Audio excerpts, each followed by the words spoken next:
Why did I start this podcast?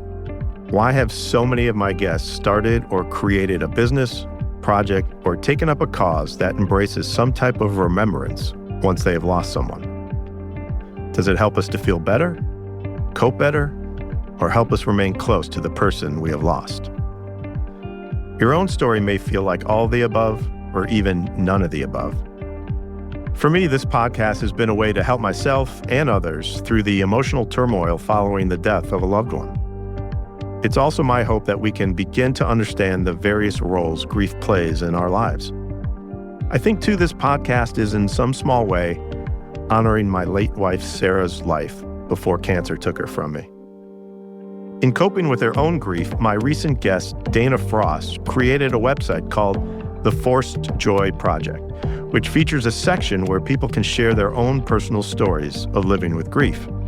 And that's how I came to find this month's guest, Kate Seamons. One night in 2016, Kate got a knock on her front door at 3 a.m. from two police officers telling her that her husband, Ben, was dead. The mother of two young children was understandably in shock, and Kate's world changed forever in that very moment. Her courageous journey through some of the toughest things life can throw at a person and her willingness to share what she's learned reveals a great generosity of heart and spirit. And so with that, I'd like to welcome Kate to the podcast. Thanks for having me, Larry. I must say, we do have a bond here because you went to Northwestern, which is located in Evanston, Illinois, and I grew up and lived in Evanston for a long time. So I feel another connection between us. Yeah, absolutely. It's a good way to start. Evanston has a special place in my heart, and it's actually where I met my late husband, Ben. He did not go to Northwestern, but we met working at a restaurant there. Oh, that's awesome. What restaurant? Yeah. The Davis Street Fish Market. Oh, okay. Nice. Okay. Yeah. Very cool. Well, let's start with that. Tell me about Ben. Oh, sure. Ben was magnetic. He was the person you would be drawn to at a party. He was just like such a joyful, like relentlessly positive person. Unlike anyone I had ever met, he was kind of like marched to his own beat. He was an artist. He was an oil painter. He was a brewer, helped start a brewery in Knoxville, Tennessee, where we were living. Wow.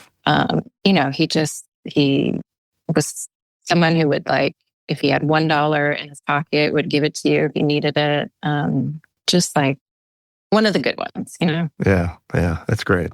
I understand you don't like to get into the details too much of how Ben died, but I must imagine that the 1 minute he is here and the next minute he is gone is a tough concept to wrap your mind around in that moment.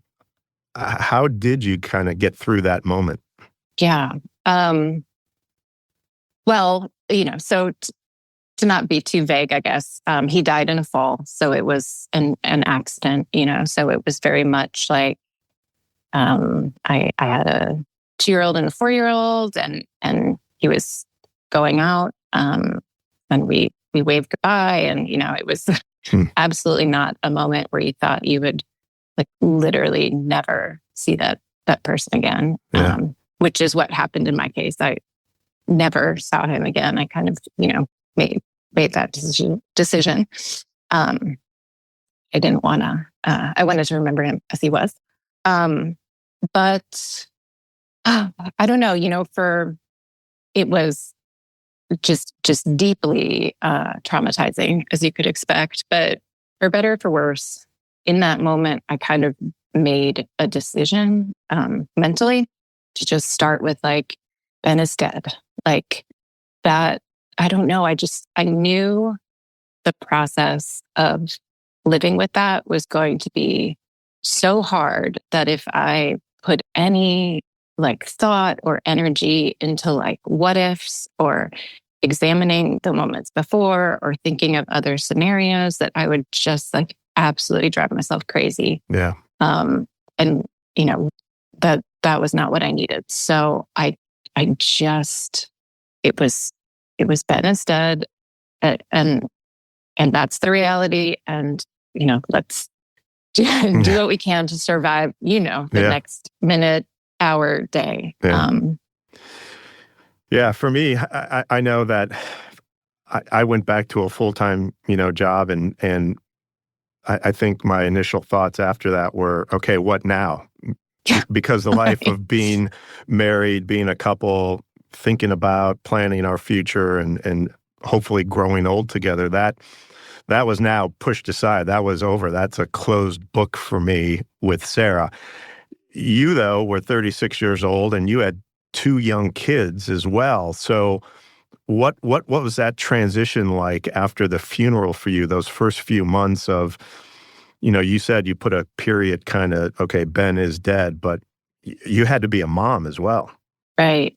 And it was a hard adjustment because, what you say with you and Sarah just really resonates. I mean, I think Ben and I had kind of viewed like our partnership as like our adventure, and like the kids were the most magical, fun, exhausting part of that. But like it was me and Ben, we weren't the kind of parents where it was like, life is all about the kids, or, I don't know. We had so many dreams. Like our favorite thing to do was just like sit around on a Sunday and like, I don't know, talk about the house we were going to build, or talk about the things we wanted to do. We visualized a lot together. We had a lot of goals. So, it's exactly what you said. All of a sudden that's gone. And it's kind of like, where do I go from here? I think the kids were the anchor,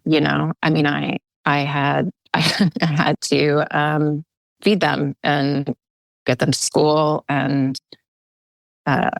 make sure they were okay. And I think that they acted as kind of a tether to reality.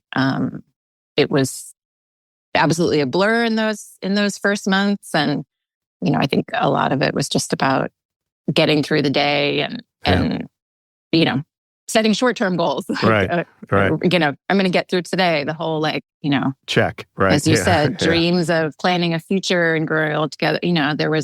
There was no even like, well, what are the girls and I going to do for summer vacation? Is just one step at a time. Yeah. I read that you went into therapy and your therapist kind of gave you some really good advice early on and some direction. Would you mind sharing some of that advice with us? Yeah, totally. I just absolutely knew that like there was no way I was going to be able to navigate this without help. So like 3 weeks after Ben died, I started with a therapist, and life works in magical ways sometimes. And I ended up working with a woman who just was so fabulous. And I think, early on, she said two things that were really helpful. She told me, she said, be a good mom, not a great mom, and don't get fired. Like she just sort of gave me permission to be really mediocre at life. And I needed someone to tell me that. I just constantly felt like I was failing at everything. I was so tapped out. I was so emotional. I was so distracted. And to just have someone say that, like, literally all you need, the only two things you need to do in the world right now are like be a decent mom to your kids and do a good enough job. And you're not going to get kicked to the curb. That was really helpful. Was that a relief to hear that? Yeah, I think it was like I said, it was like that permission thing. Like I needed someone, I think, I don't know. I think if my parents had said, oh, you're hurting so much, like quit your job, I would have done it. Like I didn't want to do anything. I didn't really want to live. So it was just like someone giving me like, here's all you have to do and you can do this, in your broken state, you have the capacity to do these two things and like, don't try to do any more. It was helpful. And then the other thing she told me that I think is one of those things that probably resonates more with the passage of time is just that like time is my friend. So whenever, early on, that the pain is so sharp and so unbearable at times. And, she just kept saying, in some ways it's the worst, because what time does is, it softens things because you forget, you don't remember as intensely, and that can be a really painful process. But the time as your friend, you won't feel this way forever. You will, Yeah. start to feel more capable and more joyful and more purposeful, and you just got to be patient. How did two young girls understand what happened? How did they kind of deal with their grief, and where are they today? Yeah. This is like the part that always chokes me up. Like telling them was the worst moment of my life. Mm-hmm. That's just, God. How do you tell your kids that? And I think their reactions really spoke to their ages. They were 2 and 4, and my 4-year-old just screamed and screamed and cried. And my 2-year-old had my wallet, and she just played with my wallet. She was so little, she didn't even understand. And they let's see, how did they do? We are very vocal. I have always been really vocal with them about feelings, about emotions, about Ben, about trying to work him into conversations in the tiniest ways. They got Sour Patch Kids at the movie theater. I'd be like, his favorite candy that was, and, doing anything I could to kind of make him concrete. It was not an easy road for them. It hasn't been an easy road. They've done some therapy. My oldest last year went to grief camp for the first time, which was really special. But I think one thing, it's hard for them because they hurt. It's hard for them because in their little world, everybody else has a dad. They don't even. It's hard for them to understand that there are other kids who have even experienced what they've had experienced. So we're muddling through. Yeah. And they're doing pretty good. That's great.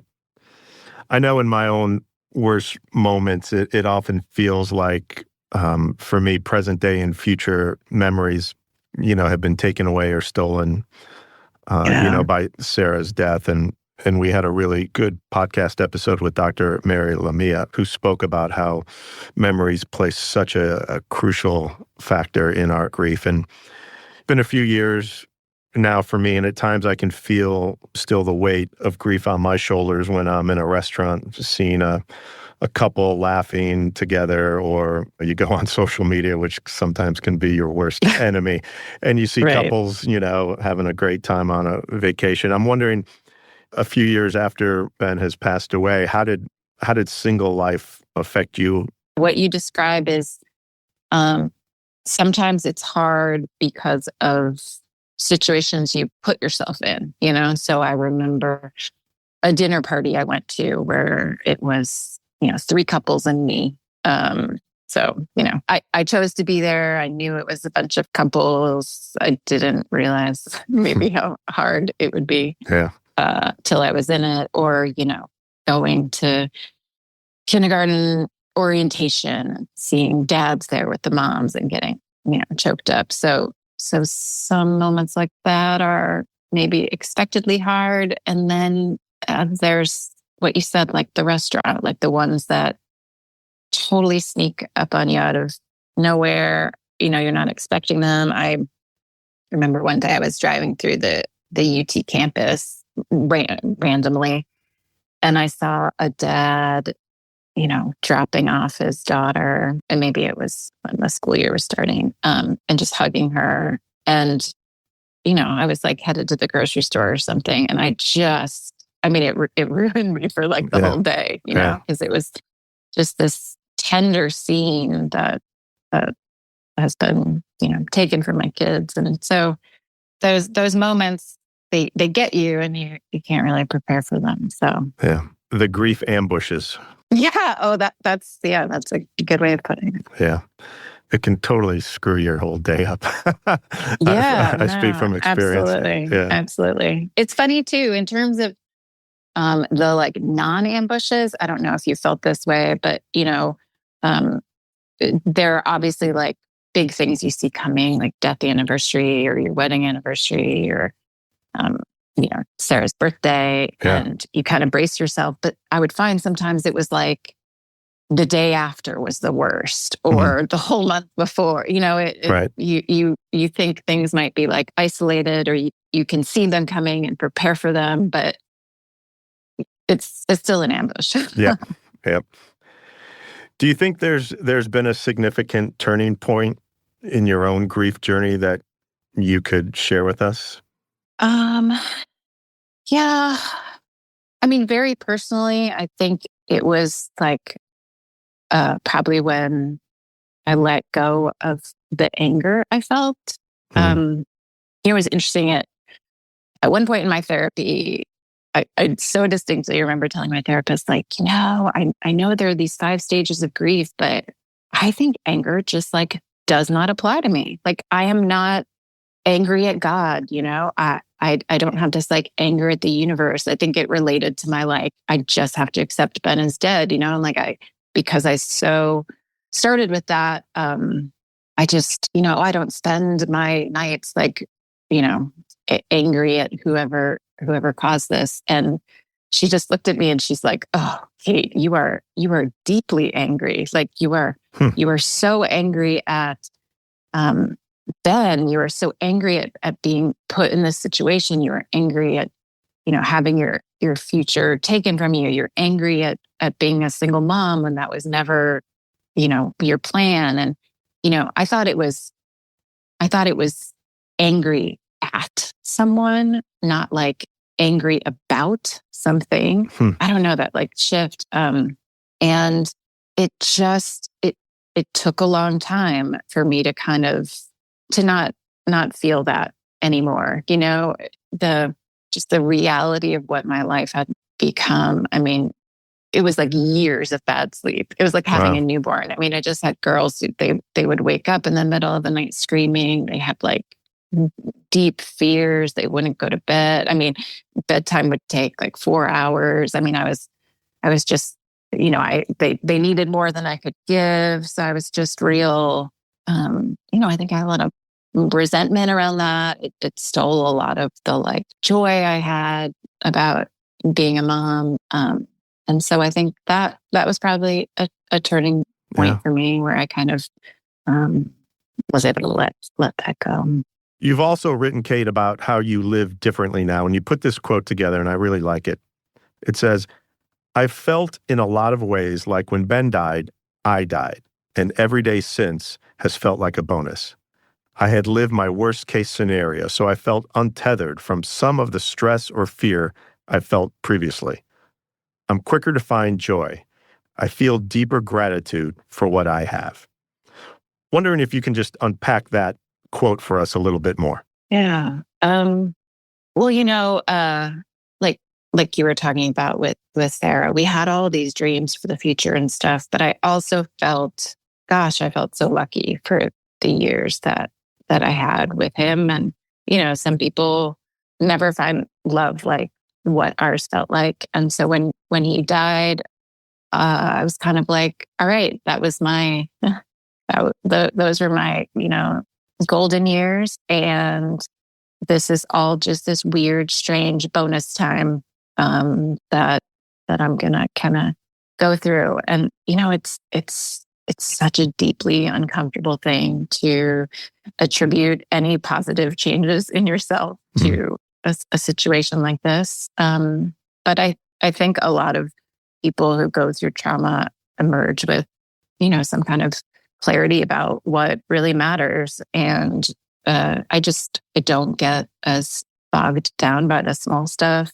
And I think living your worst case scenario just brings a lot of freedom. That advice my boss told me about, don't lose your job. I mean, 15 years ago, the idea of like losing my job would maybe terrify me. And now it's like, well, I mean, what's the worst case scenario? I'd have to take the girls and go live in my parents' basement. I'd get a part-time job somewhere. I mean, nothing. Yeah. It there's just this kind of freedom from worrying about the things that don't matter as much. Yeah, I always kind of laughed at the slogan, "Don't sweat the small stuff," but now I totally I really don't care about so many things anymore. I just let it go because it's really not that important compared to what we've gone through, you know? Totally not worth the time. And gosh, it's such a cheesy cliche statement, but there is so much truth to it. And then, I think the flip side of that is, I just started feeling so grateful. There's just so much room to feel gratitude and joy for the good things. You see all the good things you have. And I was feeling so down all the time. And I started to recognize how much joy helping other people brought me.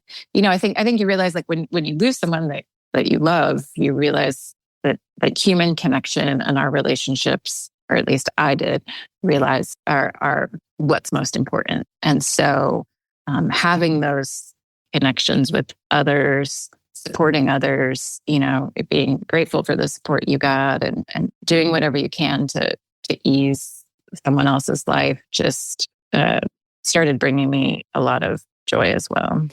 And so let's talk about that, because after the funeral, the family leaves and your sister Jess left you some boxes, I guess, in your home.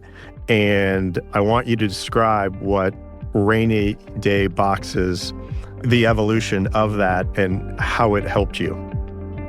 You're listening to the What About Grief podcast. We will get back to the conversation in a moment. But I wanted to remind you that you can write to us at the show with your thoughts, ideas, or a description of your own grief journey.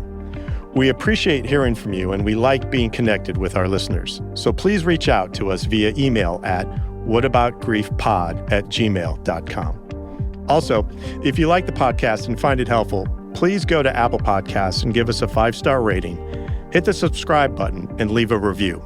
All of this helps us grow the podcast and helps new listeners find the show. And share the link with those you know who are experiencing their own grief. The goal of the podcast is to help those like us navigate the confusing emotion that is grief. I want you to describe what rainy day boxes, the evolution of that, and how it helped you. Yeah, absolutely. I have a fantastic family. My parents, I have 3 siblings. They all live far from me up north. Jess is in Pennsylvania. So, she was hundreds of miles away. But, she has 4 kids, can't turn around, whenever she wants and come and help. And so after the memorial service, she was leaving and she said, "Hey, I put something in your closet, and it's a rainy day box. And when you are having a horrible day, when, you wish I was there to give you a hug or listen, open it and tell me when you opened it, and I'll send you another one." And I cannot remember what that first gift was. I can't remember how long it took me to open it. Really? But it was, life was such a blur. Sure, I don't remember very much. I mean, that was like, it had probably been like 5 or 6 weeks at that point. So, but I opened it and I called her and told her I opened it. And it was funny because I'm, as I said, super close with my family. I talked to her almost every day. And she later told me, she's like, obviously you didn't recognize this, but, she said that was the first time you had called me since, calling me to tell me that Ben died. And, 'cause she was always calling me and checking on me.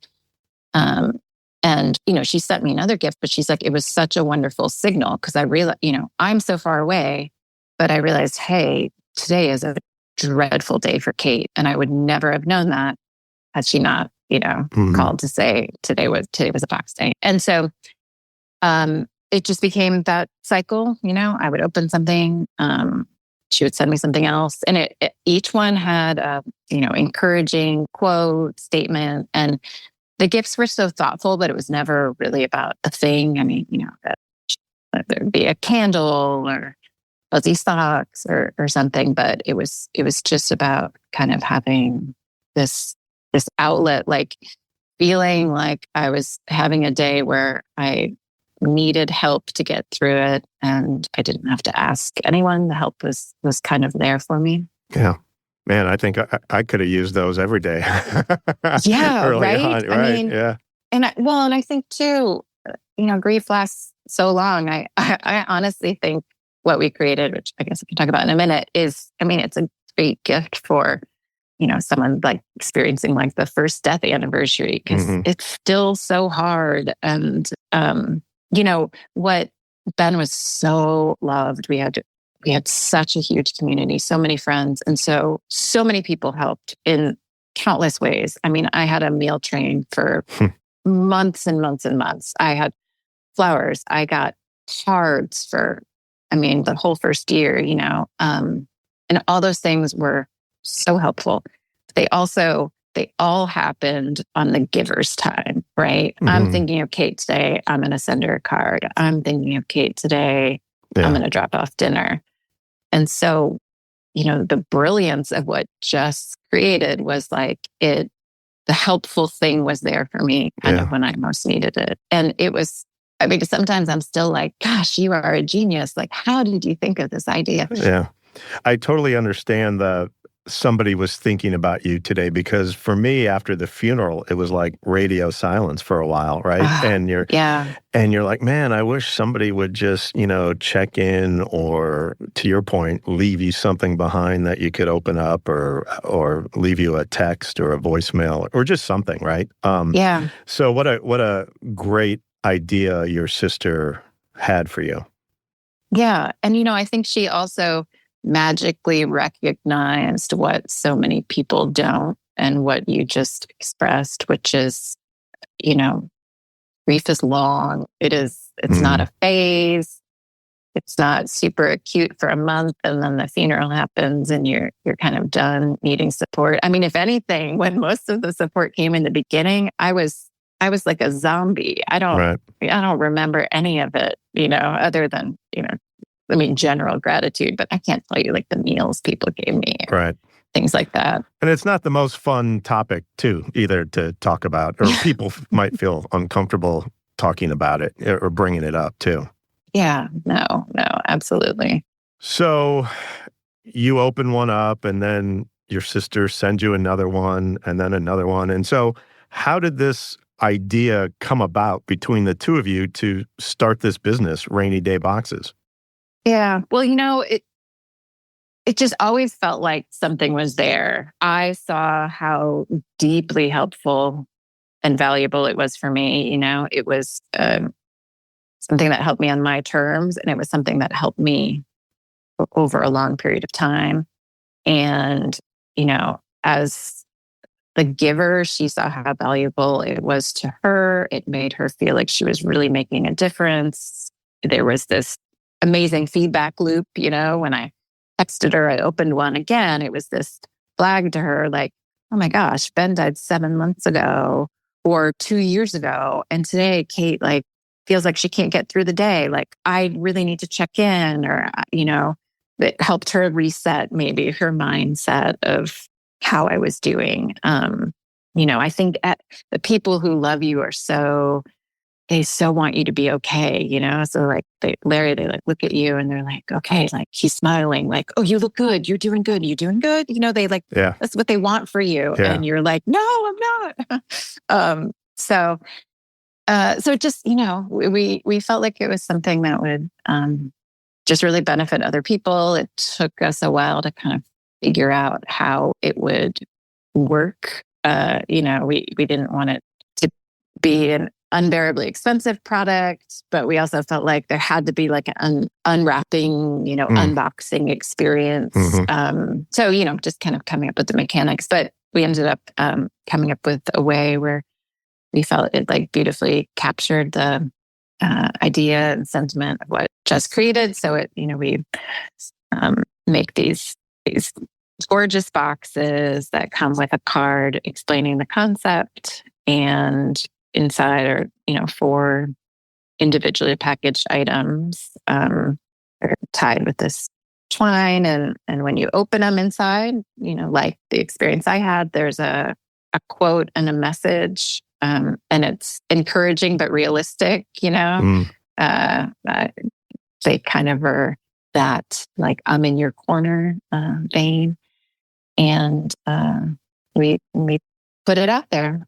that's awesome. You were so bold. I love that. And they cover, other areas like illness, pregnancy loss, divorce, some for caregivers, some that are specific for men. So can you describe some of the feedback you've received from the customers, how it's helped? Yeah. Mhm. Well, it's interesting because we are we're trying to help people who are grieving, struggling, Hmm. obviously, but our customers are the people who love those people, right? The people who are like, oh, I don't know what to do. Yeah. I don't know how to help. So the roundabout feedback we get, from the recipients, like via the customers, the number of times we've heard, this is the most thoughtful gift I have ever gotten. That is probably the most frequent line we hear. I think it's just so unusual, and it's so heartwarming to us to see how many people are given a rainy day box, and then they turn around and start sending them to people because it was impactful for them. Right. And so they, want to give them to others. And, in terms of how we expanded them, the products are the same. It's just the messaging that's different. So, we worked with women who, had breast cancer, who went through IVF for years and years and years, who had miscarriages, to kind of help write the messaging for those boxes. But, I think it's just you go through something like this and you realize how many people are struggling and need support. In a lot of cases, if you get divorced, it's hard. It's awful. Right. This dream you had has ended, and there's no divorce gifts, or your friends might be like, oh, hey, I'm here for you, but you're adjusting, you're struggling. And we wanted to recognize that these other things in life, if you're dealing with pregnancy loss, if your marriage or relationship is ending, if you're caregiving for a child with special needs, or an elderly relative, like, you are in it, and it is hard, and you need support, and you need ongoing support. It's not just tough for 2 weeks and then you're back at it. So it just felt like the right thing to do. I feel like there's nothing better than somebody reaching out and connecting with you, whether it's a rainy day box, a text, just asking you a question or checking in with you. It just makes you feel, at least for me, so good. Yeah. Oh, You're not I totally forgotten. agree. Yeah. Yeah. Yeah. Yeah. And, and like, Sarah's not forgotten. And Sarah, yeah, exactly. And Ben's Ben is not. forgotten. Yeah. And like the life you had and what you had. And, I think that's one of the probably many like misunderstandings about grief. I think people, they're worried about making you sad, So I don't want to ask about Ben or ask anything, because right now I'm talking to her, I'm looking at Kate, she seems okay. I don't want to make her sad. Right. And it's like, well, the reality is, I'm always sad. You actually probably don't have the ability to make me sad unless you say something like totally off base. Yeah. Which has happened a couple times.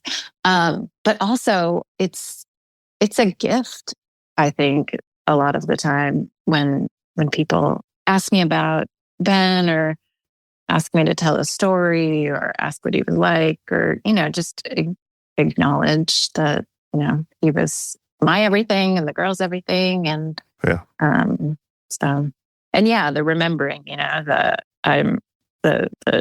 texts. I've just become a huge advocate, my phone calendar is whenever someone's mom died, or siblings dies, or partner dies, or, I put it in my phone. So I have a reminder so I can reach out with a text or send a card or just, in some way, let them know that like on this day that's really hard for them, I'm thinking of them and I'm thinking of their person. And, it matters so much to me when people do that. And so I try to do the same. The importance of human connection and a human touch, right? I mean, it really does make you feel good inside. Yeah. With the benefit of some time now, can you describe some things that our culture doesn't understand or get about grief? You touched on a few things, but just kind of wrap it up. Yeah. I mean, I think to, emphasize, I guess, what I said before, it is long. Man, it's long. I mean, Ben died 8 years ago and I cried talking to you earlier. It hurts in so many ways. It gets easier, but it's also still hard, just in a different way. So, understanding that, it's just this long-term thing, and checking in and being aware of it is a gift. I think one other thing that stood out to me is, people want to help, especially, right after it happens, they want to help. They want to do something to, take the pain away, make it a little easier to show up. And those offers are so good natured. Right. And they are so hard to accept. I mean, I don't know how you were, but, when someone said like, just let me know what I could do, I'll do anything. I would say, oh, gee, thanks. Yeah. Then, that was it. Because it's really uncomfortable to say to someone like, I don't know, like, gosh, I have not like cleaned my bathrooms or done laundry in a couple of weeks. Or, I just need a break from these kids. Will you come sit with them for 2 hours? So the sort of vague, let me know offers of help. I think one thing I learned and one thing I would tell people is like, they're sort of useless. And the best thing you can do is be specific. I have memories that stand out, like, very specific instances of me telling a friend I was having a particularly hard day and her saying, okay, I ordered, delivery. You have like whatever, soups and sandwiches coming in an hour. Let me know if you need anything else. Like just that taking initiative. Or I had a neighbor who offered to watch the girls one Sunday, and I went to a yoga class and I came home and I just told her, how grateful I was for the break. And, it's expensive to go to yoga and pay a babysitter, and I'm like, oh, you just really helped me do that. And she, probably for at least a year, watched my girls every Sunday so that I could go to that yoga class. She was just like, this is something I can do. Like, let me do it, And so I think people who take the time to kind of see a need, listen for a need, if your friend's telling you that there's whatever they're struggling with, or, just another example, I was, again, worn out mom, and one of my friends said, I'm going to come over and feed the kids dinner and get them ready for bed. Like, you do whatever you want. You take a nap, you read a book, you walk around the block. Like, I got it.